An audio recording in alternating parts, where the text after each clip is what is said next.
Good morning, everyone. I hope you guys are all having a blessed week. Mine's doing pretty good. I had to go to the DMV yesterday to take all the paperwork in for the Harley to get it registered.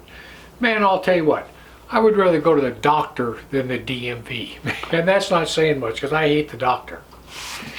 But anyway, listen, I want to talk to you about something. You know what? Every time I say, you know what, it couldn't possibly get any worse, it does. And a couple things happened the other day that I want to talk about. First of all, in our family, we just had another baby in our family about 7 months ago. My niece had a little girl. And I was over there the other day and that kid was on my lap and she's just smiling at me and we're just playing and having a great time. She's just the most beautiful little thing in the world. And you know what? When I'm sitting there, I was just thinking, who in the world could hurt a baby? Because I mean, if anything tried to harm her and I was there, they're going to have to kill me before they touch that kid.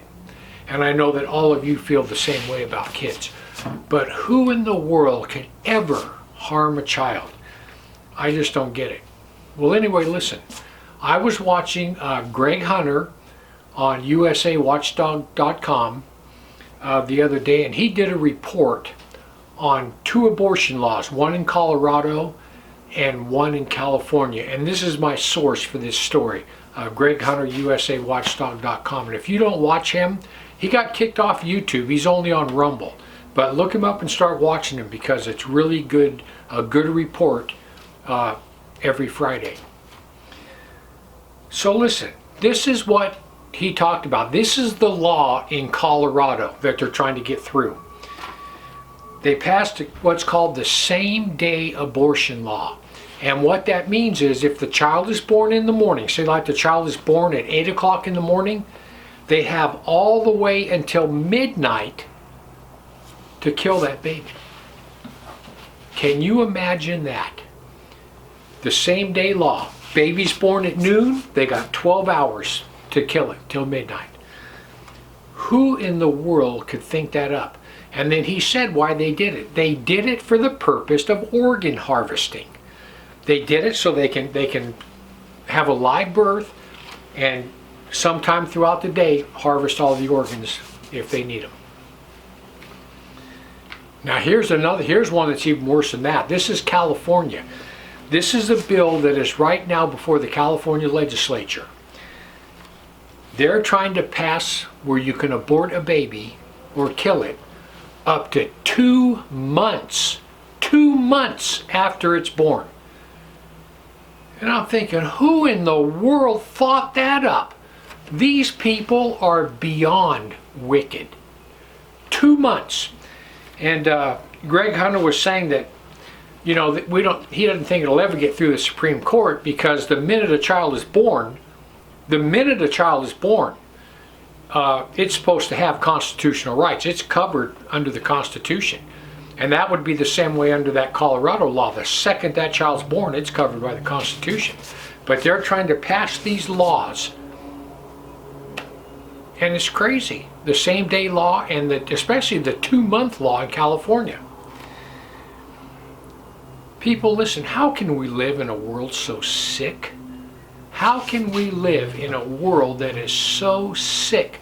Because those 2 things right there, that doctor that could do that, what a sick person, man. There's a special place in hell for people like that.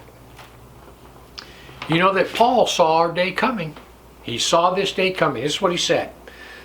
2 Timothy 3, 1-5. He said, "But this know that in the last days perilous times shall come.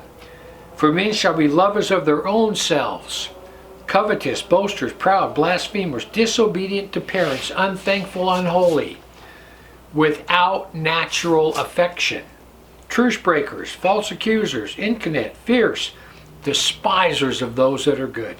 You know that's true because they hate Christians. "Having a form of godliness, but denying the power thereof. From such turn away." Where he talks about without natural affection.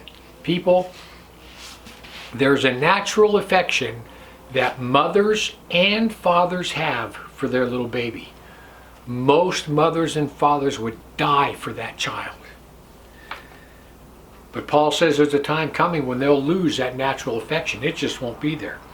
And you notice I said mother and father. People, listen. Abortion is not a woman's sin. Abortion is a mother and father sin. You know how many young women got pregnant and went and told the guy, just hoping that he would say, well, look, let's get married and we'll make a go of this. But instead he said, no, get an abortion. Happens more times than you think. Today, we use abortion for birth control. That's what abortion is today, birth control. When Paul says they'll be lovers of their own selves, that's people that want to go out and party, hook up with whoever they can hook up with, and if she gets pregnant, abort it. They want to be able to party, do what they want to do without any consequences whatsoever. This is what it says in Psalms 106, 37 and 38. Yea, they sacrifice their sons and their daughters unto devils, and shed innocent blood, even the blood of their sons and their daughters, whom they sacrificed to the idols of Canaan, and the land was polluted with blood. People, Planned Parenthood and all abortion clinics, they are sacrificing those babies to demonic beings. They are sacrificing them to Satan. And because of that, their land is polluted with blood. America's absolutely saturated with the blood of the innocent. And we are polluted. We are absolutely polluted. People, listen, this Colorado law, the same day law, where they have till midnight to kill that child, and especially the California law, where they can kill the baby up to 2 months later if the parents don't want it. People, I see these two things, and you know what I'm thinking? I'm thinking, as a human being, as a father, as a grandfather, I look at that and I think, certainly it can't get any worse. But you know what? It can, and it's going to get a whole lot worse. Anyway, I just want to give you something to think about. Heaven or hell, you choose. Just remember, once you take your last breath, it's a done deal.